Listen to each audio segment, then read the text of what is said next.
Good evening. जी। मोनिका जी, ये last paragraph on the screen जो है, भाई ये कर्मकांड से वहीं से शुरू हो रहा है। लास्ट हमने वहीं तक पढ़ा था। अच्छा, बाह्य कर्मकांड ज्ञान का विनाश। ओके। जी मैं एक बार 1 मिनट बोल लूं जी तुषार। जी जी जी। परसों वाली मीटिंग में मैं आ नहीं पाई, मेरे को मिली ही नहीं मीटिंग। वो सेम ही है, सेम उसी पे शुरू हुआ था। ओके। अ, या ओके। मतलब वो थोड़ा सा कैसे हो पाया मुझे नहीं पता, बट हाँ वो शायद थोड़ा सा लेट लेट, मतलब कितना, शायद 1 to 2 मिनट का फर्क पड़ा था। अर्लियर नहीं तो मैं 10 मिनट पहले लॉग इन कर देती हूँ। सो उस time we were stuck somewhere. हम बैठे थे अगेन अपने मेंटोर के पास ही। तो थोड़ा सा टाइम का हमें अंदाजा नहीं रहा था, तो वो 2 मिनट शायद लेट शुरू हुआ था, but by 7 to I think. But it was there, I mean everybody join from the same link only. Okay, Tushar, ये कहाँ अंडरस्टूड। पर मिलेगी मीटिंग? यूजली ना लिंक आप शेयर सेम डे जैसे रिपीट करते हो, उस दिन आप मिस कर गए थे तो लेट आया था। हाँ, सुनैना ने अपने ग्रुप्स में डाला था, ओके उसमें ओके। शायद लेट आया था। या हाँ बट हाँ, करेक्ट, गॉट इट। नहीं तो मैं अपने ग्रुप में शेयर करती हूँ, लेकिन वो पिन भी किया हुआ है मैंने। जो इनसिंक माइंडसेट में है, वो पिंड में ऑलरेडी पड़ा भी है। But it is always, even in case you miss, आपके पास जो भी लिंक है वही है, सेम है, इट इज जस्ट वन। जो लिंक आपके पास है वही चल रहा है, शुरू से वही लिंक है। तो मैंने नहीं शेयर किया, कहीं से नहीं आया, इट्स ओके। जो पड़ा है कुछ पुराना, आप उस पर लॉग इन करो। It's the same link. Okay. Yeah जी। Shall we move? Yogini ji, anything else to ask? No no, it's okay, thank you Tushar. All right, thank you. जी मोनिका जी। हाँ जी। Thank you so much. बाह्य कर्मकांड अज्ञान का विनाश नहीं कर सकता। बाह्य कर्मकांड जो हम बाह्य तरीके से जो भी काम करते हैं, जो भी ग्रहण करते हैं, जो भी काम करते हैं बाह्य तरीके से, यानी कि वो चीज हमारे भीतर नहीं जा रही है। हम बस कर रहे हैं और बस कर रहे हैं। उससे ना तो हमारा जुड़ाव है, ना हम उसके साथ अटैच्ड हैं, ना हमारा उस पर कोई, ठीक है, फेथ इसलिए है कि हमारी पीढ़ियां करती चली आ रही हैं। तो एक है कि हाँ बस करना है, हम करने को कर रहे हैं। बट उनके उस करने से क्या होगा, या उस करने के क्या इम्पैक्ट है, या उस करने के क्या मैं काबिल भी हूँ। मैं रोज बाह्य कर्म कांड करता हूँ, जो भी मेरा काम है इससे रिलेटेड वो मैं करता हूँ। बट मैं अंदर से सारी अशुद्ध एक्टिविटीज कर रहा हूँ, अंदर से मैं सारी गलत काम कर रहा हूँ, हर तरह से। दिल भी दिखा रहा हूँ, तोड़ भी रहा हूँ, रिश्वत भी ले रहा हूँ, पैसे के लिए किसी का नुकसान भी कर रहा हूँ, अपना फायदा देख रहा हूँ, सामने वाले का नुकसान देख रहा हूँ, रोड पे गाड़ी के हॉर्न दगड़ दगड़ बजा रहा हूँ, और चाह रहा हूँ कि मैं ही ओवरटेक करूँ, मेरे को ही रास्ता मिल जाए, मैं किसी को रास्ता ना दूं, मेरे को बढ़िया मिल जाए, किसी को चाहे सड़ा हुआ मिले, इस भावना से कर्म कांड कर रहा हूँ। तो वो कहते हैं कि ये अज्ञानता ही है, इसको हम अज्ञानता कहेंगे, इसको हम कर्मकांड कहेंगे। भाई ये कर्मकांड अज्ञान का विनाश नहीं कर सकता, अज्ञानता का विनाश नहीं होता उससे, क्योंकि ये दोनों परस्पर विरोधी नहीं है, एक दूसरे के ये विरोधी नहीं है। अज्ञान का विनाश नहीं कर सकता, ज्ञान नहीं, अज्ञान का विनाश करने के लिए बाह्य कर्म कांड होता है, ये नहीं कर सकता, क्योंकि ये दोनों एक दूसरे के परस्पर अगेंस्ट है ही नहीं दोनों, तो वो कैसे उसका विनाश करें। बाह्य कर्म कांड और ज्ञान एक दूसरे के परस्पर विरोधी नहीं है। मतलब अगर हम भीतर से अपने आप को नहीं बदल रहे हैं, भीतर पे काम नहीं कर रहे हैं, भीतर की दुनिया में नहीं घूम रहे हैं। आज एक वीडियो डालूंगी मैं, अर्चना जी ने मुझे शेयर किया था, आज ठीक क्लास के बाद डालूंगी, 40 की उम्र के बाद, वीडियो का नाम है। ये बिल्कुल जो लाइन लिखी हुई है इसी से रिलेटेड है, कि 40 की उम्र के बाद हम पहुंचते हैं कि हम सोचते हैं कि भैया क्या जो मैं कर रहा हूँ सही कर रहा हूँ, या मैं अपने लिए क्या कर रहा हूँ। मतलब आपको तरस आने लगता है अपने ऊपर 40 के बाद, जब बच्चे भी हो गए, शादी भी होगी, नौकरी भी लग गई, नौकरी भी जम गई, मतलब करते हुए 10 12 15 साल हो गए, तब तब आता है कि अरे यार मैं क्या क्या कर रहा हूँ, ये मैं बाह्य कर्म कांडी कर रहा हूँ सारे। फिर अंदर से कहा जाती तू अपने लिए क्या कर रहा है, तेरी सारी जिंदगी तेरे परिवार बच्चे समाज के लिए, तेरे लिए कहाँ है। यही बाह्य कर्म कांड है। आज सुनिएगा, मेरी रिक्वेस्ट है सबसे कि वो वीडियो 40 1 मिनट का है, 40 45 मिनट का, वो जरूर सुनिएगा, शायद इससे कनेक्टेड हो जो अभी हम बोल रहे हैं। जी। अज्ञान का विनाश तो नहीं कर सकता क्योंकि ये परस्पर विरोधी है। शंकराचार्य जी ने अपने सुप्रसिद्ध आत्मबोध में लिखा है। जी।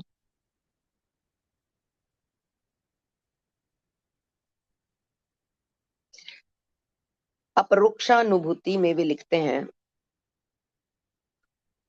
केवल अनुभूत ज्ञान ही ज्ञान को नष्ट करता है। जो बेसिक ज्ञान होता है, आंतरिक ज्ञान, वो ही केवल अज्ञानता का नाश कर सकता है।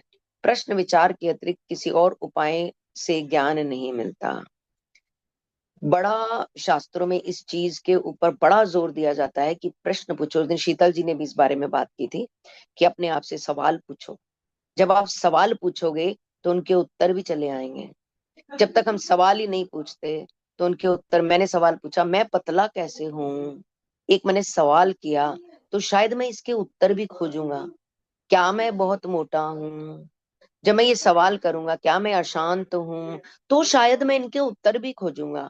जब मैंने कोई सवाल ही नहीं किया कि जो चल रहा है ठीक है, जैसा चल रहा है ठीक है, अरे सारी दुनिया में यही चल रहा है, अरे सबके घरों में यही होता है, अरे इतनों के साथ हो रहा है, हमारे साथ भी हो गया तो कौन सी बड़ी बात है। जैसे शुगर बीपी इनके लिए लोग बोलते हैं अरे सबको हो रहा है आजकल तो। अब शुगर बीपी से क्या बचना, ये तो लाइफस्टाइल है, चेंज नहीं करेंगे, लाइफस्टाइल चेंज नहीं करेंगे, बट अज्ञानता को एक्सेप्ट कर लेंगे। क्या कह के, सबके साथ यही हो रहा है, हमारे साथ हो गया तो कौन सी खास बात। उस पर काम नहीं करें। वो कहते सवाल पूछो। जब तक आप सवाल नहीं पूछोगे आपको ज्ञान नहीं मिलेगा। ज्ञान चलकर खुद तुम्हारे पास आएगा जब आप अपने मन में अपने आप से सवाल पूछने शुरू करोगे कि ऐसा क्या है, ये क्यों है, मुझे ये नहीं चाहिए या मैं ये चाहता हूं। इस तरह की चीजें करोगे आप अपने साथ तो आपको उत्तर मिलने शुरू होंगे। मैं कौन हूं, यह सृष्टि कैसे उत्पन्न हुई है, इसका सृष्टा कौन है, इस भौतिक कारण क्या है। इस प्रकार के प्रश्नों के विचार से यहाँ तात्पर्य है कि बुद्धि के पास इन प्रश्नों का कोई उत्तर नहीं है। बुद्धि कैसे जानेगी, बुद्धि के पास इन सवालों का उत्तर ही नहीं है। जब आदमी अपने भीतर से ऐसे सवाल उठाता है, फिर ये सृष्टा का और यूनिवर्स का और भगवान का काम होता है आपके इन प्रश्नों के उत्तर का अरेंजमेंट करना, ऐसे लोगों को आपकी जिंदगी में लाना, आपको ऐसी परिस्थिति में लेकर जाना कि कोई पर्सन आपको वहां पर मिले और आपका पूरा जीवन बदल दे। लास्ट में टाइम रहा तो एक छोटा सा एग्जांपल यहाँ शेयर, एक छोटी सी रियल स्टोरी शेयर करूंगी अगर टाइम बचा तो, इसी के ऊपर कि अगर जब हम प्रश्न उठाते हैं तो उनके सवाल कैसे हमारी तरफ खुद ही चले आते हैं। प्रश्नों से तात्पर्य बुद्धि के पास इनका कोई उत्तर नहीं, इसलिए ऋषियों ने ऐसे आध्यात्मिक प्रश्न विचार के लिए योग को विकसित किया। योग जो योग जोड़ता है, जो आपको आपके प्रश्नों को आपके उत्तर से जोड़ता है, आपके जीवन को आनंद से जोड़ता है, आपकी परिस्थितियों को सुकून से जोड़ता है।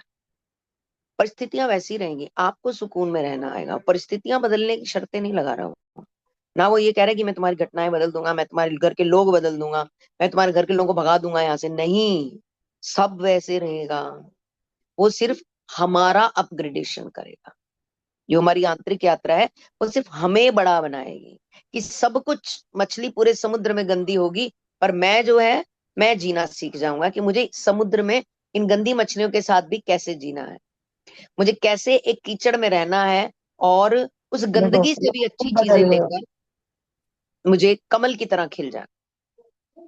ये जो कमल की तरह खिलना है ये मुझे मेरी आंतरिक यात्रा ही सिखाएगी। किसी भी तरीके से कमल की तरह खिलना बाहर की यात्रा से नहीं नहीं नहीं और नहीं आएगा। बाहर की यात्रा से ये सब चीजें नहीं मिलेंगी। बाहर की यात्रा से सिर्फ भौतिकवादी आनंद मिलेगा।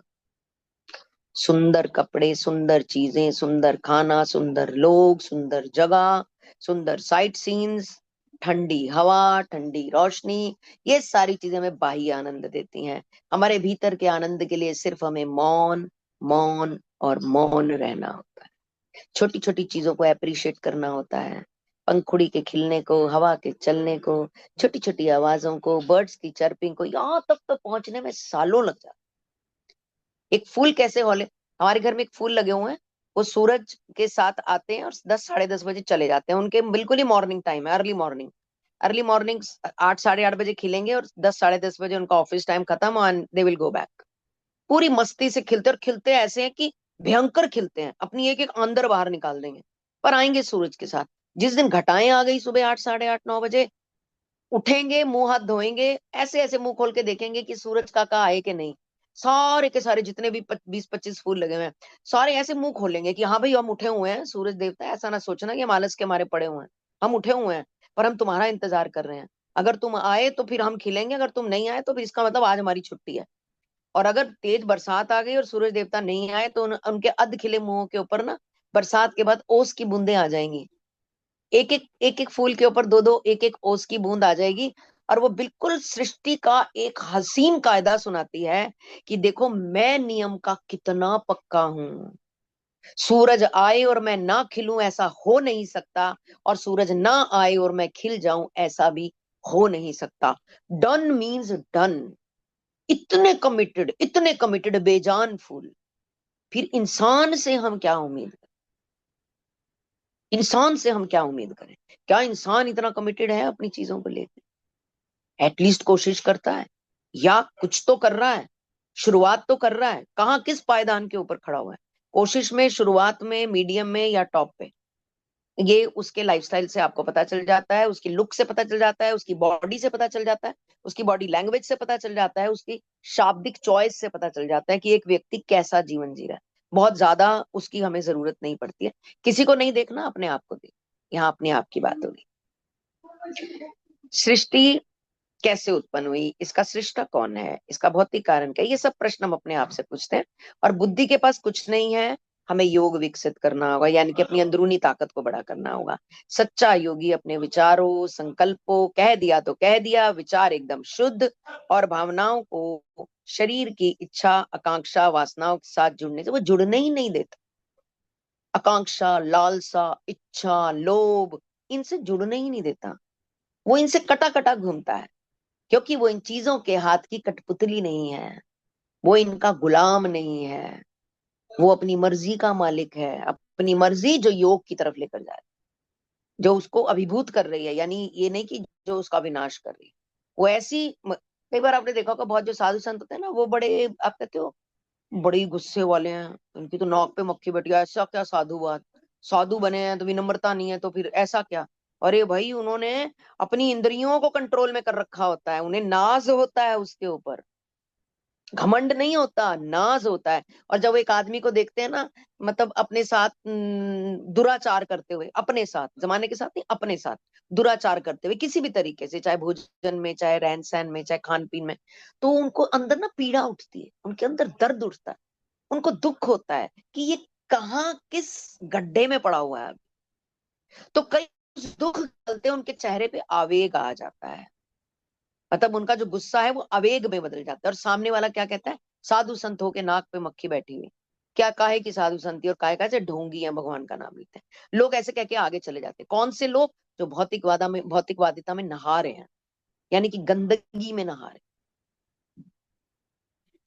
हैं, ऐसी ऐसी अपनी छोटी सोच में नहा रहे हैं, जिनको सिर्फ मेरा मेरा मेरा के अलावा कुछ नहीं दिखता।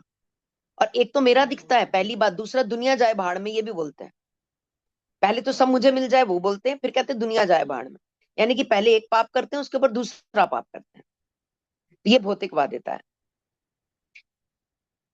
सच्चा योगी विचारों, संकल्पों, भावनाओं को शरीर की इच्छा के साथ जुड़ने से दूर रखता है, और अपने मन का मेरुदंड तीर्थों में स्थित पराचेतन शक्तियों के साथ तादात्म्य करते हुए, कोऑर्डिनेशन करते हुए, इस जगत में ईश्वर की योजना के अनुसार, अपना जीवन व्यतीत करता है।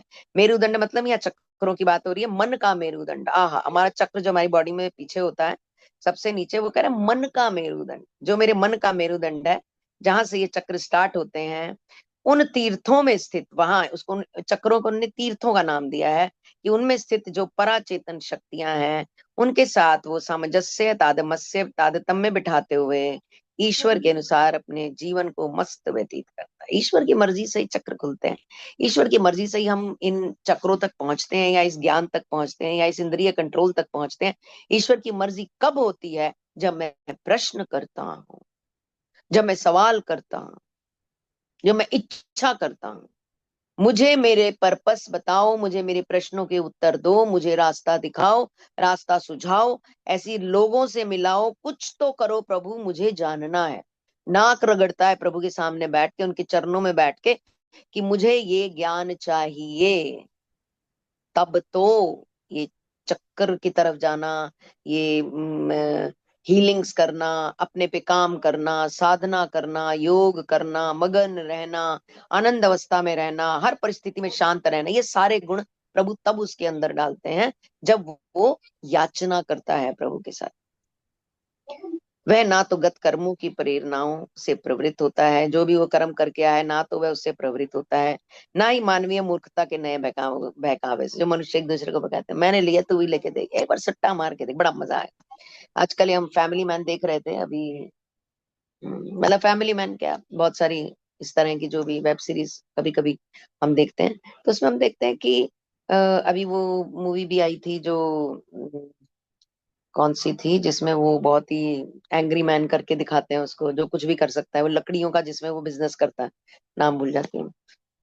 तो उसमें ये दिखाते हैं कि पुष्पा पुष्पा हाँ, पुष्पा 2 हमने देखी, एंड दैट वाज, मतलब that I have no words to explain the level of that movie, the energy, the fire, the anger, you know, the heights, I have no words. किसी ने भी नहीं देखी तो वो जरूर देखे ये पिक्चर।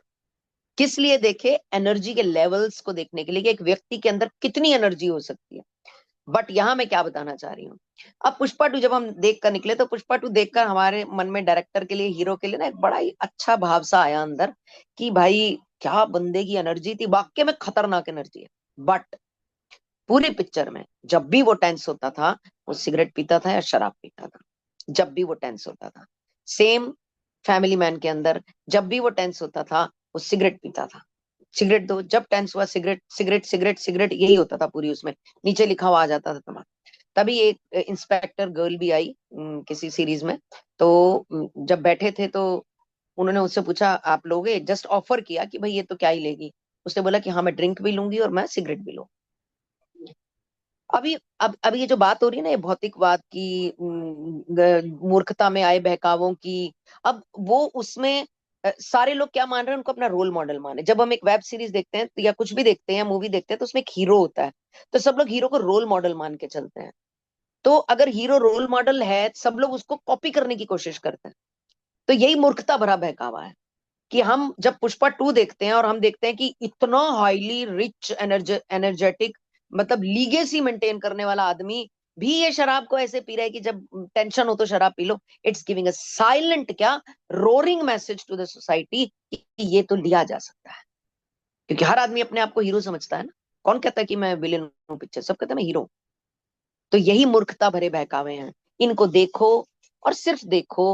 वो चाहते तो ये चीज ना करते और कोई अच्छी पॉजिटिव चीज कर देते कि जब वो टेंशन में होता तो वो वाला काम करता, मिश्री खाता, इलायची उसके पास, वो हीरो था, कुछ भी कर सकता था, बट उन्हें रॉन्ग मैसेज पब्लिक को दिया। सेम फैमिली मैन में भी रॉन्ग मैसेज है। तो ये सारी चीजें हमारे इर्द गिर्द चल रही हैं, हमने कैसे उन सब से बच के अपने ऊपर कंट्रोल करके रखना है, ये हमारी समझ है। और ये समझ कब आएगी? जब हम समझ को समझने की जरूरत करें, ये तब आएगी जब हमें लगेगा अरे सब तो ले रहे हैं, क्या फर्क पड़ता है।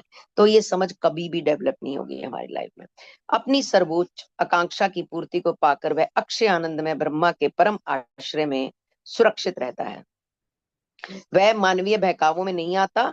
वह अपनी सर्वोच्च आकांक्षा की पूर्ति क्या है कि मेरा प्रभु से मिलन हो जाए, मैं उस आनंद को पालूं, मैं आनंद अवस्था में चला जाऊं। जो भी आनंद अवस्था में जाने के सिग्नल्स होते हैं, जब भी एक योगी को वो सिग्नल्स मिलने लगते हैं तो वो चमत्कारी आनंद में चला जाता है। और जब वो एक बार उस आनंद को छू लेता है तो वो बार बार उस आनंद को पाने की कोशिश करता है और बार बार उस प्रक्रिया में आता है जिसमें उस ब्रह्म के साथ लीन होता है।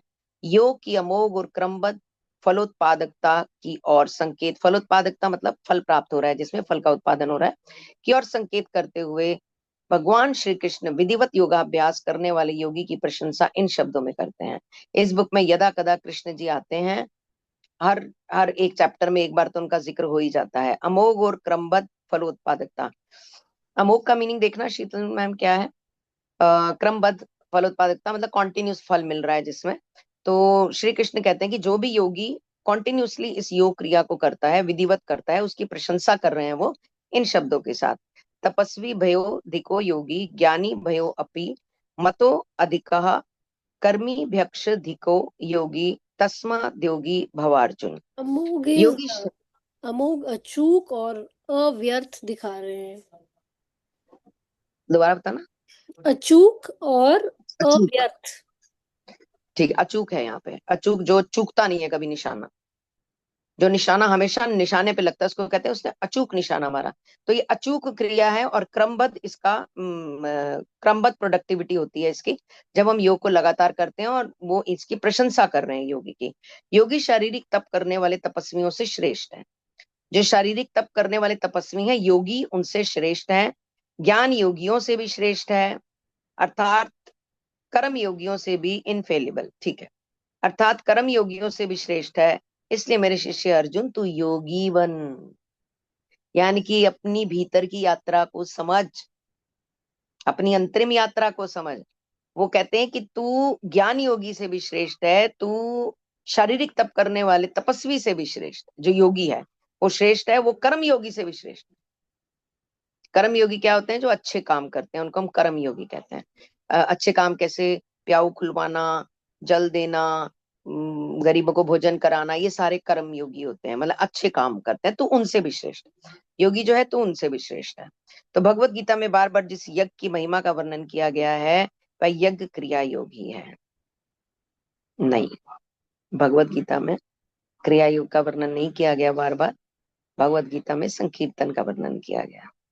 एकमेव अद्वितीय ईश्वर को समर्पित अद्वैत के हवन में योगी अपनी जी।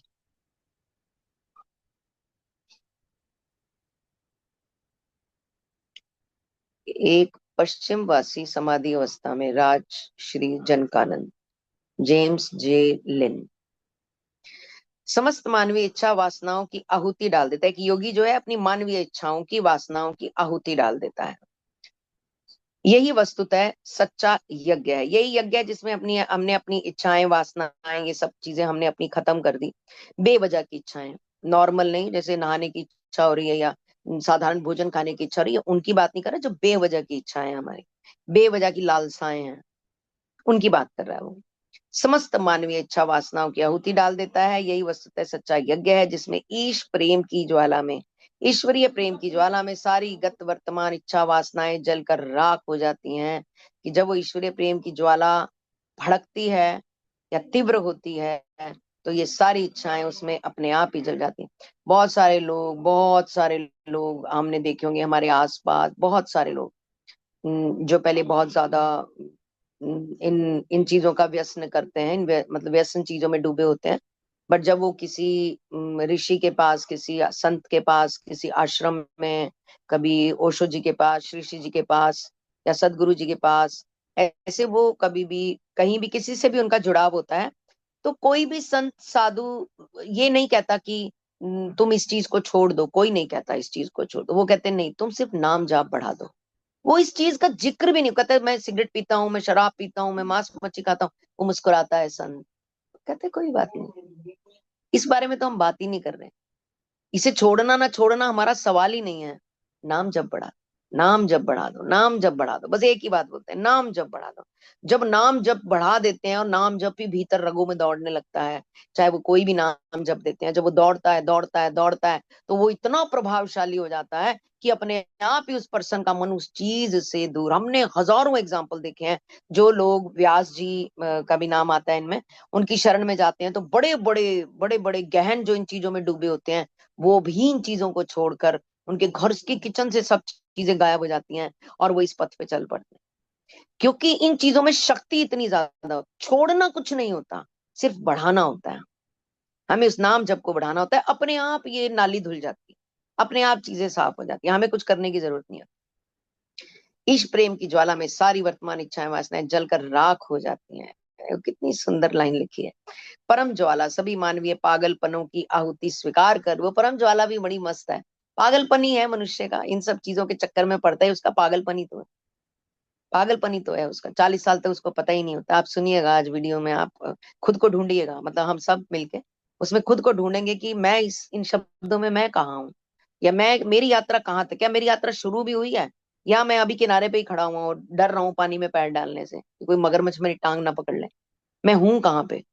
तो आनंद आएगा उसको सुनकर। मानवीय पागलपनों की आहुति स्वीकार करें कि मैं जैसे भी बुरे अच्छे जैसे भी कर्म करूं, मैं पगला हूं, मूर्ख हूं, मैं मतलब बिल्कुल ही निकृष्ट हूं, पर वो परम ज्वाला हर तरह की आहुति स्वीकार करती है। वो कहती है बस तू आ तो सही, तू एक बार इधर आ तो सही। ईश्वर कहते हैं मेरी शरण में सब आमंत्रित हैं, हिंदू है, मुसलमान है, सिख है, मुझे कोई फर्क नहीं पड़ता, क्योंकि आत्मा का कोई भी धर्म नहीं होता, शरीरों के धर्म होते हैं जो उन्होंने खुद से बना रखे हैं। आत्मा के कोई धर्म नहीं है।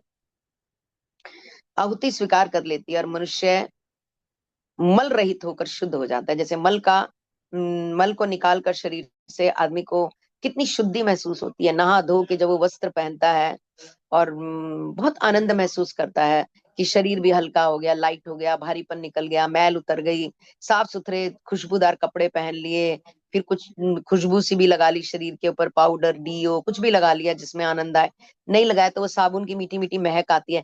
तो उस टाइम पर्सन एक अच्छे आनंद में होता है जब वो ये इन सब से बरी होकर बाहर निकलता है। तो उसी की बात करें कि जैसे तब वो एक शुद्धि फील होती है ना, एक एक एनलाइटमेंट फील होती है।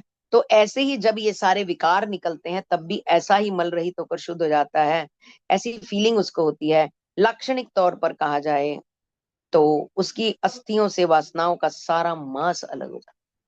जो उसकी अस्थियां हैं उस पे ये जो मांस चढ़ा हुआ है ये वासनाओं का मांस है, क्योंकि मांस में भी इंद्रिय तत्व होते हैं, टच होता है मांस में भी, जो कई बार वासना की तरफ लेकर जाता है। वो कहते हैं जैसे ऐसे लगता है जैसे अस्थि के ऊपर से किसी ने मांस नोच के फेंक दिया हो, मांस को अलग कर दिया हो, उसके कर्मों का अस्थि पिंजर, कर्मों का अस्थि पिंजर। क्योंकि कर्मों अस्थि पिंजर इसलिए कहा क्योंकि कर्म इसी से करते हैं, इन अस्थि पिंजरों से ही कर्म होते हैं।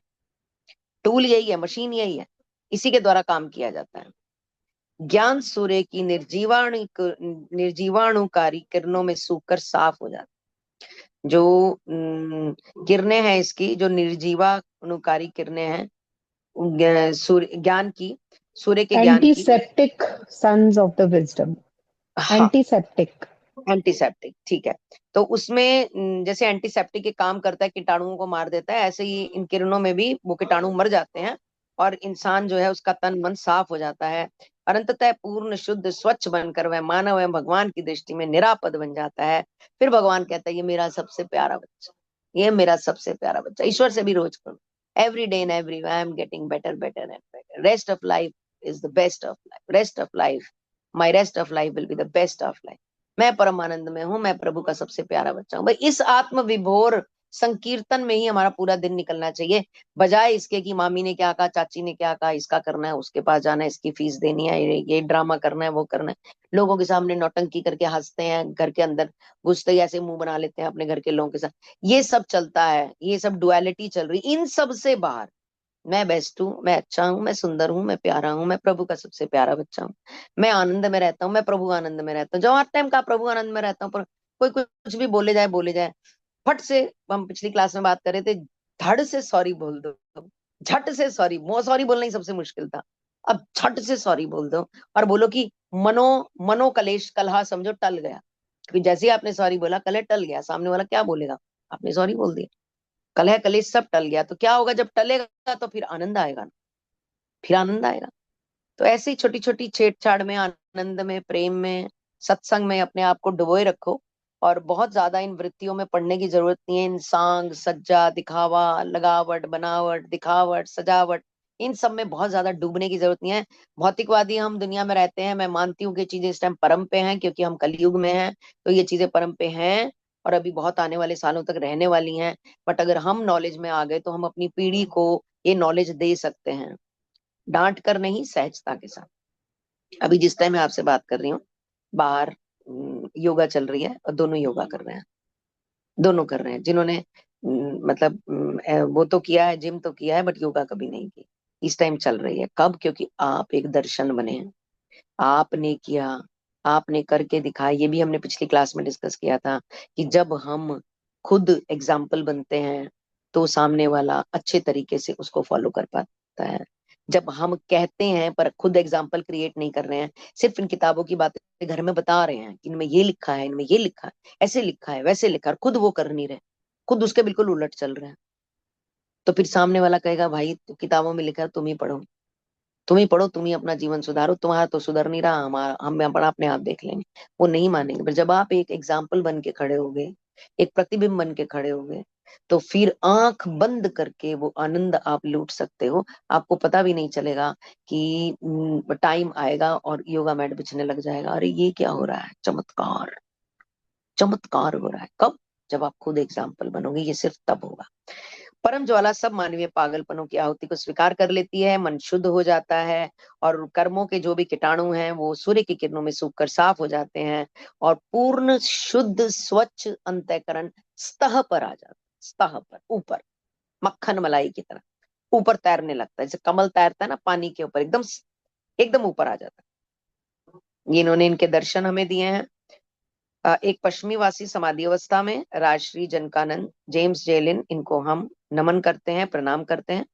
इन्होंने अपने इसी जीवन काल के अंदर इतनी शुद्धि ग्रहण करी, जो देखिए पुस्तक में उनकी तस्वीर आई हुई है, तो जरूर इन्होंने एक बहुत ही अच्छा लेवल लिया होगा। और ये अंग्रेज हैं, हिंदुस्तानी नहीं है, और चिरानंद में डूबे हुए हैं। प्रभु के साथ इनका जुड़ाव अवश्य हुआ होगा, जो इनके बारे में इस तरह से लिखा गया है। एक निजी समुद्र तट पर एनसीनिटस कैलिफोर्निया जनवरी 1937, 5 वर्षों तक क्रिया योग का नियमित अभ्यास करने के बाद श्री लिन को समाधि में परमानंद के रूप में अनंत ईश्वर के दिव्य दर्शन प्राप्त हुए। बहुत बहुत शानदार। श्री योगानंद जी ने कहा था कि श्री लिन का संतुलित जीवन सभी के लिए प्रेरणा स्रोत होगा। अपने सांसारिक कर्तव्यों को निष्ठापूर्वक पूरा करते हुए भी श्री लिन नियमित गहन ध्यान के लिए समय निकालते थे। जो भी सांसारिक नियम थे, परिवार था, पद था, जो भी था हमें नहीं मालूम, बट उन्होंने लिखा है कि सांसारिक जीवन तो जरूर यही सब क्रियाएं रही होंगी। उसके बाद भी या तो मैं योग कर लूं या मैं बहाना बना लूं, या मैं काम कर लूं या मैं बहाना बना लूं, या मैं कर लूं या मैं बहाना बना लूं, क्योंकि दो ही ऑप्शन हमारे पास होती है, या तो कर लो या बहाना बना लो। बहाना बनाना आसान लगता है तो फिर हम बहाना बना लेते हैं, करने के लिए मेहनत करनी पड़ती है। उसके लिए वो समय निकालते थे। एक सफल व्यवसायी, एक ईश्वर प्राप्त क्रिया योगी बन गए। ये बिजनेसमैन थे और अब ये क्रिया योगी बन गए। लास्ट लाइन रह गई शायद जी। क्रिया योगी बन गए। परमहंस जी अक्सर उन्हें प्रेम से संत लिन कहा करते। बहुत सुंदर, शत शत प्रणाम। चलिए इसके आगे हम पढ़ लेंगे। 1951 में उन्हें संन्यास देकर रज श्री जनकानंद का नाम दिया गया। नाम इसलिए देते हैं, सभी नाम देते हैं, सभी उनमें नाम दिया जाता है। नाम इसलिए देते हैं ताकि जो अपने नाम के साथ प्रेम है, वो भौतिकवादी प्रेम है, वो कलियुगी प्रेम है, वो हट जाए, इसलिए नाम बदल दिया जाता है। तो वो नाम दिया जाता है जो प्रभु के जुड़ाव के बाद नाम मिलता है, इसलिए नाम अक्सर बदल देते हैं। राज श्री जनकानंद का नाम दिया प्राचीन भारत की महान आध्यात्मिक विभूति राजा जनक के नाम पर। जी, राजश्री अर्थात राज ऋषि, जो राजा ऋषि से लिया गया है। चलिए पॉइंट्स पढ़ दे ma'am. Do we need to read the points? Points पढ़ने की जरूरत है शीतल एंड सुनैना? नहीं, आई थिंक उसको पढ़ने का फायदा तब है जब उसका एग्जैक्टली रिस्पेक्टिव हाँ वर्ड पता स्रोत हो, बताना। तो वी कैन इग्नोर। हाँ ठीक राइट ठीक। जी। थैंक यू स्रोत मोनिका जी। बताना। Okay ji, thank you so much. Thank you so thank you much. So much. I think I'll just hand it over to either Sunaina or Sheetal because एक तो मेरे last two sessions for this chapter last तो चलो I think it was a topic discussion but last I missed, so I really want to I was have, also with you. yeah oh yes, but last to last both we missed, so I would like Sheetal to please give us more clarity about what this chapter was all about. I mean, if you may just give us a fair idea. मतलब मैं थोड़ा सा connection बनाना चाह रही थी chapter से because पिछला थोड़ा सा कंटेंट मिस हुआ है, so I would not be in a position to speak more on this chapter today. Sheetal you are on mute. या मैं कह रही थी ज्यादा जस्टिस तो मोनिका जी कर सकते हैं इसकी समरी का, क्योंकि कनेक्टिंग द डॉट्स के लिए मुझे पीछे भी नजर मारनी पड़ रही है। बट यस, यही समझ में आ रहा है इस चैप्टर का जो क्रक्स है। It was starting with the topic itself, जहां बोला जा रहा था द साइंस ऑफ क्रिया योगा। तो मैं बहुत बेसब्री से इंतजार कर रही थी कि 26वें चैप्टर पे कब आएंगे। तो जिस दिन ये आए थे हमें पता चला कि इसमें क्रिया योग का डिस्क्रिप्शन होगा। तो शुरुआत में ही पता चल गया कि ये थ्योरी बताई जा रही है। इसका इम्प्लीमेंटेशन करने के लिए ये बात बार बार आ रही थी बीच में कि आपको ब्रेथ वर्क के ऊपर सिखाया जाता है क्रिया योग। कोई गुरु होने से आपको फायदा होता है, या फिर आप जिसे कहते हैं ना कि गुरु होना जरूरी है इन एक्टिविटीज के लिए, वरना आप इनको सही ढंग से अध्ययन नहीं कर सकते। वो चीज भी आ रही थी, और ये बात भी सही है कि जगह जगह भगवत गीता का मेंशन आ रहा है इस चैप्टर में। ओम शब्द का बार बार मेंशन आया इस चैप्टर में कि ये एक ऐसा क्रिएटिव वर्ड है, और ये एक वो ध्वनि है जो ओरिजिनल कॉस्मिक साउंड बोली जाती है, जिसको ध्यान में रख के भी योगा योगी जो हैं वो ब्रेथ वर्क भी करते हैं और मेडिटेशंस करते हैं। आगे आई थिंक इसमें क्रिया योग को ही एक्सप्लेन करते करते डेथ की भी बात आ रही थी कि कोई इंसान अगर डेथ पे काबू पा लेता है ना, या उसके डर पे, तो मरने के लिए कुछ और बचता ही नहीं। ये एक लास्ट टू लास्ट उसमें आया था कि and once dead there is no more dying then. ये बहुत बहुत बड़ा पॉइंट आया था कि अगर आपका ये पता है ना कि you are one with the consciousness, और ये एग्जाम्पल बार बार आ रहे थे कि जब जिनको भी एकाकार हुआ है ना ईश्वर से, उनको यही लग रहा है कि I am the part of that one consciousness, मैं ही यूनिवर्स हूँ, यूनिवर्स ही मुझ में है। तो सब कुछ अगर मैं ही हूं, तो जो मृत्यु है ये तो छलावा है, ये तो झूठ है। झूठ क्यों है? क्योंकि आत्मा तो मर ही नहीं रही, शरीर नश्वर है, वो नष्ट होना ही है। तो जिसने इस डर पे विजय प्राप्त कर ली, वो कुछ और डरने के लिए, उसके पास कुछ और मरने के लिए नहीं है। यानी कि आप शरीर के लेवल पे तो मर भी सकते हो, कॉन्शियसनेस के लेवल पे आप कभी मरोगे ही नहीं। यहां से बात आगे बढ़ते बढ़ते उन्होंने बताई कि कई बार हमारी लाइफ ऐसे चल रही होती है कि अगर आप क्रिया योग का सहारा सहारा ले लो, तो जैसा आपकी एक स्नेल वाली जिंदगी है ना, उसको मानो ईगल के पंख लग गए हो। और कंपैरिजन भी किया तो इन दो शब्दों का, स्नेल जो कि बिल्कुल स्लो रेंगता है, और ईगल, ईगल कोई आम बर्ड नहीं है। ईगल वो बर्ड है जो बादलों से ऊपर चली जाती है अपनी उड़ान भरने के लिए। और उसके एग्जाम्पल्स बहुत सारे मेटाफोर्स में दिए जाते हैं, सिंबॉलिकली बताए जाते हैं। तो अगर आप क्रिया योग का सहारा लेते हो, तो आप स्नेल लाइक लाइफ को ईगल की फ्लाइंग हाइट्स, उस लेवल का आपका मन हो जाता है। यहाँ मन के बारे में है कि आपका मन जो है ऐसा हो जाता है जैसे कि एक ईगल ने उड़ान भरी हो, उसको एक पर मिल जाते हैं। पिछले सेशन में मैं ये भी बता रही थी कि पर मिल जाना ये नहीं होना चाहिए कि आप लिबरेशन फील करो, फ्रीडम फील करो और आप उड़ जाओ। एक अपने मन को पतंग की तरह समझो कि जिसकी लगाम आपके हाथ में हो, डोरी आपके पास हो, जब कभी आपका दिल हो तो आप उसे वापस ला सको, वरना फिर वो बहक जाएगा। जिसमें मैं एग्जांपल दे रही थी, पतंग कटती है तो गिरती है औंधे मुंह जमीन पे। जब तक वो हाथ में रहती है डोरी के थ्रू, तब तक वो उस काम को करती है जिसके लिए वो हवा में गई है। मचलती है, नाचती है, झूमती है, खुश खुश करती है उसको पकड़ने वाले को, लेकिन कटनी नहीं चाहिए।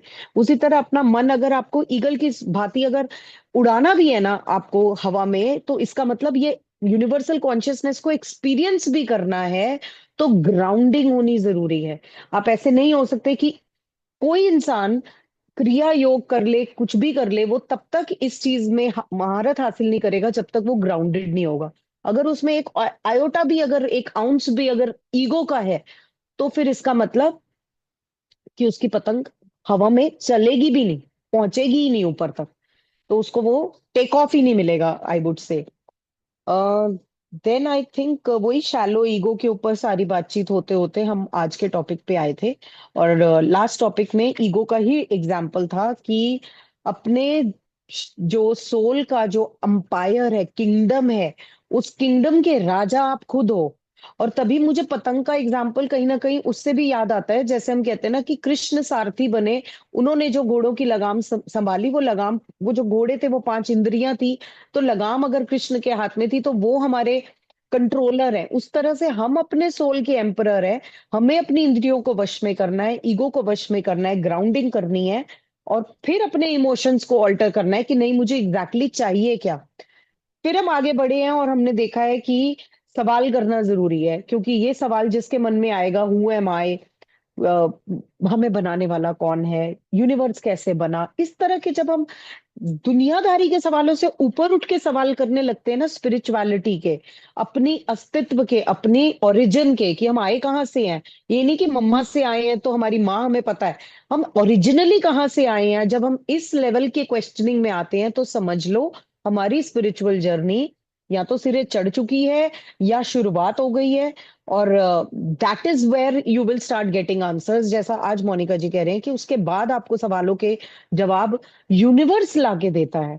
द कहते हैं ना, universe conspires to make it happen, तो वो लाके देगा आपको उसके जवाब, वो चीजों को उस तरह से प्लेस करेगा, मूव करेगा कि आपको आपके सवालों का जवाब मिले। हम सब अलग अलग जगह बैठे हुए थे, एक दिन ऐसा हुआ कि हमें ये न्यूज मिलती है कि हम लोग बुक रीडिंग करेंगे और सब साथ आएंगे। तो यूनिवर्स उससे पहले हम सबके कहीं ना कहीं काम या घर को इस तरह से रूटीन में ला रहा था कि हम ये वाला टाइम सब मिलके दे पाएंगे। तो द यूनिवर्स, जिसे हम कहते हैं ना ऑर्केस्ट्रेटेड, उन्होंने ये सारी चीजों को ऑर्केस्ट्रेट किया है, एक तरह से तैयार किया, स्टेज प्ले की तरह तैयार किया है कि ये घटना इस तरह से इस घटनाक्रम में होगी। और आज हम लोग सब बैठे इस बुक को पढ़ रहे हैं। मेजरली आज जो एक चीज और निकल के आई है वो ये कि कर्म योग से भी ऊपर जो है, the yogi is greater than body disciplining aesthetics, greater even than the followers of the. ज्ञान योग से ज्यादा और कर्म योग से भी ज्यादा बड़ा योगी है। मतलब आप किस तरह के पाथ से, जैसे भगवत गीता में अलग अलग पाथ हैं अटेनमेंट के, कर्म योग से भी आप कर सकते हो, ज्ञान योग से भी, ध्यान से भी, हर चीज से कर सकते हो। पर उससे भी ऊपर है कि अगर आप योगी हो, मीन्स आप उस यूनियन विद गॉड कॉन्शियसनेस के साथ हो, तो आप कोई भी पाथ ले लो वो सब पीछे रह जाते हैं, वो सब माध्यम बन जाते हैं। पर योगी ऊपर आ जाता है उन सारी चीजों से। अम, तो अभी तो मैं इतना ही नटशेल में समराइज करूंगी। Monika ji can add and then we can also ask about takeaways from other people कि उन्होंने क्या लर्निंग ली। Thank you.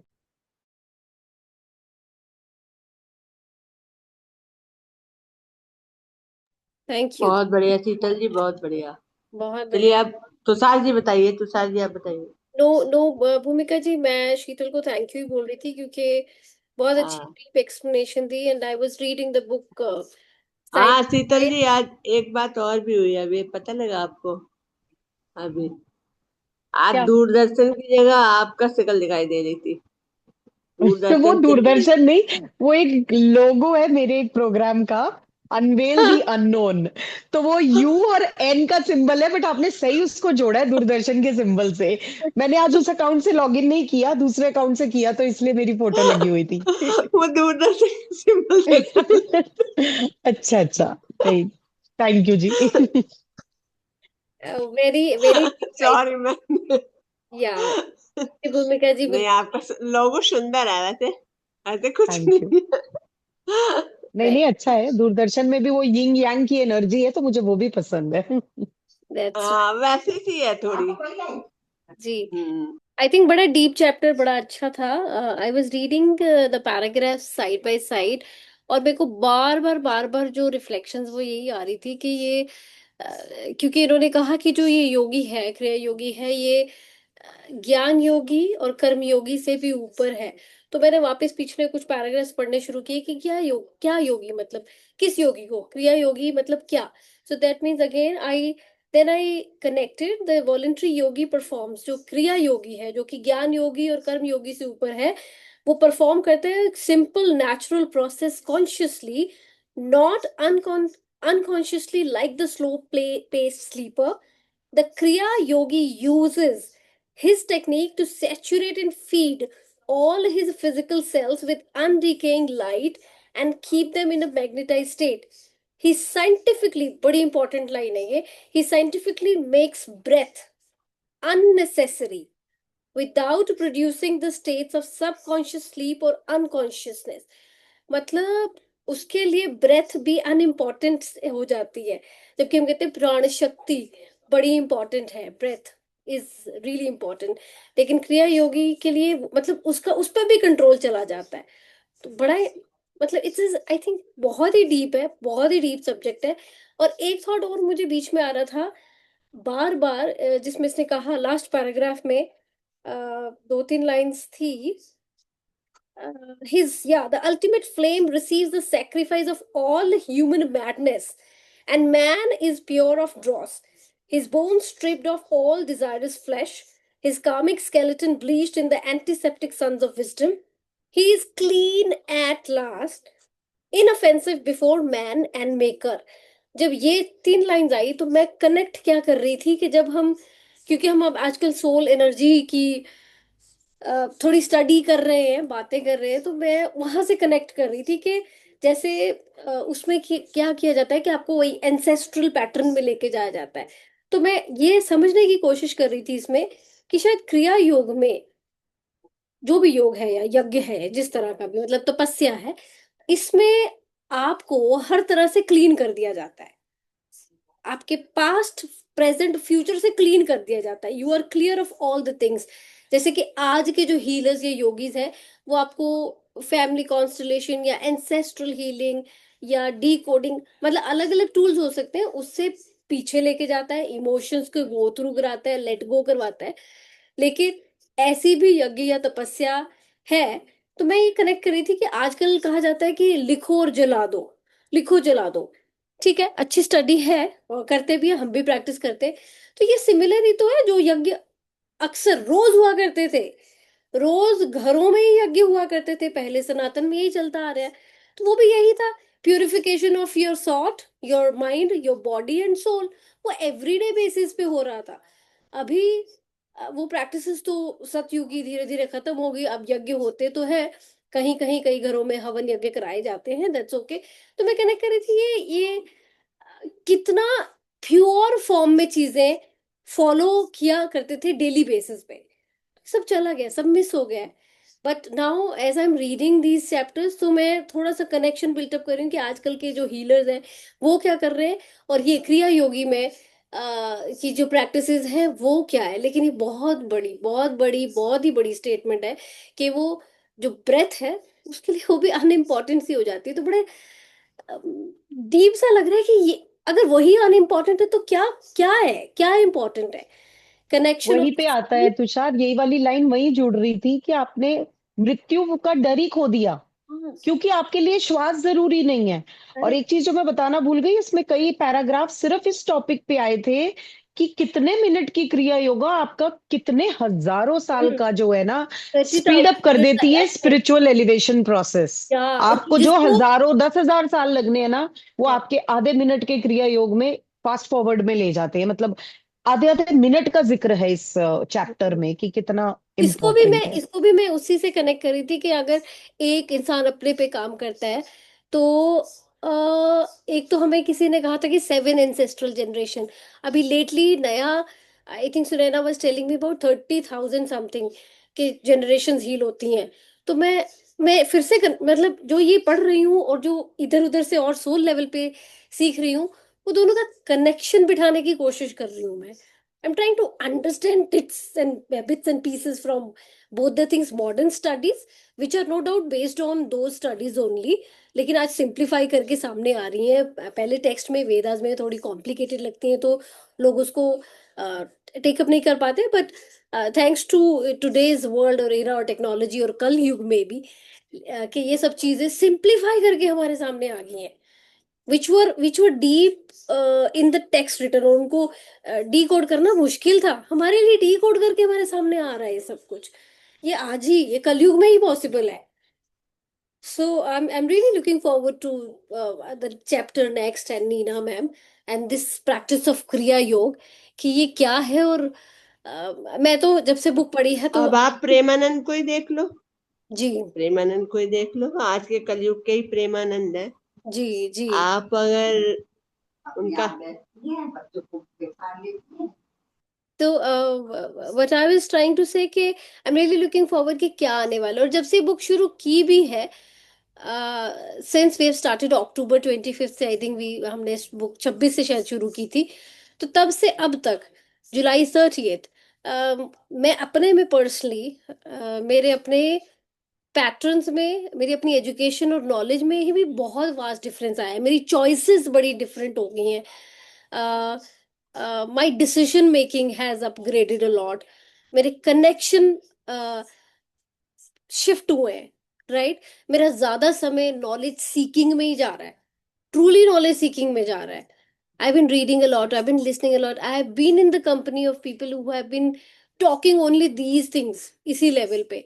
और मैंने जो कोर्सेज टेकअप किए, नहीं तो मैं बीच में काफी ब्रेक था, नहीं किया, बट अभी एक एक मुझे लगता है कि एक सीढ़ी चढ़, और सीढ़ी चढ़ रही हूँ, और सीढ़ी चढ़ रही हूँ, और जानने की इच्छा और पैदा हो रही है, and to a great extent, and really hopeful, and I'm really looking forward to read and learn, and learn from this book and you people, since आप लोग रोज आते हो और बहुत सारी नॉलेज जो है शेयर करते हो अपने अपने लेवल पे। So I am so grateful that you have been actively participating in our sessions and showing up in every session. Yeah, thank you, and over to you, and anyone who would want to share. Asnia is here, then Sonal, you're मैं थोड़ा सा share करूंगी वो पहले की। अब तो जो भी है, अब तो प्रेमानंद की बात अलग है, पर पहले पहले जो योगी हुआ करते थे, राजा उनको अपनी गद्दी देने को तैयार रहते थे। कहानियां होती थी पहले की कि राजा अपनी गद्दी देने को तैयार रहते थे, पर उन राजा को समझाया जाता था कि आप बहुत भिखारी के वेश में जाएंगे तभी आपको अपनाएंगे, न कि आप राजा के वेश में। मतलब अहंकार छोड़ के योगी योगी दुनिया से मतलब नहीं रखते थे तब इतना। मतलब आज के समय में भी ऐसे ही अच्छे योगी। तो यही है कि हम पूरा ये मतलब जो दुनिया में रम जाते हैं ना, फिर ये सोचते हैं हम दूसरे को भी रम लेंगे, ऐसा होता नहीं है। सच्चाई यही है कि जब हम ईश्वर में रम जाते हैं तो दुनिया हमसे खुद ही, हम में खुद ही आने लगती है, हम दुनिया में नहीं जाते हैं। right. ये होता है। जी, thank you, Thank great you. share, Bhumika ji. I would request everyone to share even one or two liners about their journey. Poonam ji, Shvinder ji, Alka ji, please come on screen and share what you have learned so far in this journey, कि अब हम क्रिया योग की तरफ पहुंच गए हैं, और जल्दी I think we will be actually Tushar, एक लाइन पे मेरा ध्यान जा रहा है, तो before passing on to somebody else या आई विल समराइज दिस। इसमें लिखा है Kriya yogi is the real fire rite. Fire rite means आपके अंदर का ये एक्चुअली हवन ही है, क्योंकि आपके ये क्रिया योग में आपके चक्रास की जो स्पाइनल, मेरुदंड मतलब स्पाइनल स्पाइनल कॉर्ड, और उसमें चक्रास सारे तीर्थ जैसे आज बता रही थी मोनिका जी, तो वहां से एनर्जी सेंटर जो कॉइल्ड, क्यों उसे सांप का एक सिंबल भी दिया गया है, क्योंकि वो कॉइल्ड स्नेक की तरह नीचे बैठा है टेल बोन के पास, वो जागृत होने लगती है बस, मतलब वो एनर्जी, और वो आपके जब क्राउन चक्र तक आती है तब आप कहते हो कि एक आपको पूरा शायद क्रिया योग का एक साइकिल पूरा हुआ होगा। और मैं मान रही हूं कि ये अपने आप में एक हवन करने के बराबर है, इसीलिए ये शब्द यहाँ यूज हुआ है, क्रिया योग is the real fire right. जो आप कह रहे हो ना कि पहले जमाने में यज्ञ और हवन होते थे, तो वो जो हम स्वाहा करते थे उसमें तो हम भस्मी तो करते थे अपनी बुराइयां, लोहड़ी की अग्नि में भी हम कह देते हैं कि बुराइयां ले लो, आज से अच्छाइयां याद रखेंगे, अपनाएंगे। तो हम यहाँ पे अब जब इस एनर्जी को हम स्पाइरली अप ला रहे हैं ना, तो हम अपनी ईगो का स्वाहा कर रहे हैं, हम अपनी डिजायर्स का स्वाहा कर रहे हैं, हम अपनी वासनाओं का स्वाहा कर रहे हैं, तो हम जितनी चीजों की आहुति दे रहे हैं तब ये यज्ञ यज्ञ जो है पूरा हो रहा है, तब ये एलिवेट हो रही है energy. That is the life force. तो क्रिया योग जब भी नीना मैम सिखाएंगी, वो एक्चुअली उसकी प्री रिक्विजिट यही बोलने वाली है कि ओनरशिप इसी बात की लो कि आप शुद्ध विचार शुद्ध आचरण में रहो, ताकि आप ग्राउंडेड रहो और इस चीज पे काम कर सको, ब्रेथ वर्क पे, तभी शायद वो सक्सेसफुल भी होगी। That is Yeah, something I just wanted adding to on say. to this, like you talked about chakra. तो I was listening to one podcast जहाँ पे आ रहा था कि जो हमारा रूट चक्रा है वहां पे शक्ति होती है, और जो क्राउन चक्रा है वो शिव होता है। तो वो शक्ति यस, शिव तक पहुंचाने के लिए कोई ही कुंडली नहीं एक्टिवेट करता है, कोई योगी होता है, वो हर कोई नहीं पहुंचा सकता, कोई ही होता है। और वो जो शक्ति होती है वो इतनी बेसब्र होती है, कहते हैं कि अपने शिव से मिलने को, यानी root chakra wants to go up to the level of crown chakra, round वो वहां से से एनर्जी एलिवेट होना चाहती है हर चक्रा को पास ऑन करते हुए शिव तक मिलने के लिए। और हर चक्रा में एक देवी है, डाकिनी राकिनी, इस तरह से हर चक्रा की एक देवी, एक साउंड है, एक ऑर्गन्स डिवोटेड है उसके लिए। और जो लोग करते हैं प्रैक्टिस, लाइक हम लोग अभी सीखे हैं तो थोड़ा सा हमें नॉलेज अभी अभी शुरू हुआ है कि क्या है, we are also practising, so we learning and reading और सबकी लिसनिंग एंड ऑल प्रैक्टिस की एक ध्वनि भी अलग है। वो यस वही साउंड, सब सबका 7 साउंड अलग है, साउंड्स हर या एक चक्रा का साउंड अलग है। तो ये बहुत अच्छी लगी थी बात मुझे कि वो शक्ति नीचे बैठी रहती है और बड़ी बेसब्र होती है अपने शिव से मिलने के लिए। और कोई कोई होता है जो उसको वहां से उठा के शिव तक मिलाता है, यानी कि कुंडलिनी एक्टिवेट कर लेता है। तो बहुत अच्छी प्रैक्टिस है। Let's see how far will we go on this journey. I'm really looking forward and I'm really excited me that too. I learn all these practices. Yeah, anyone else who would want to share, please go ahead and Yeah. share. I think we were discussing about chakras also that day with Renu ma'am, and she was just telling like this journey is all about like how you cleanse your energy and you charge yourself into every realm of your life. So that's very very important कि जैसे होता है कि पूरा life ही उस चक्रा के मतलब को क्लेंज और हील और चार्ज करने में ही चला जाता है. So I think that is also a very very important insight that she tried to give. And there. So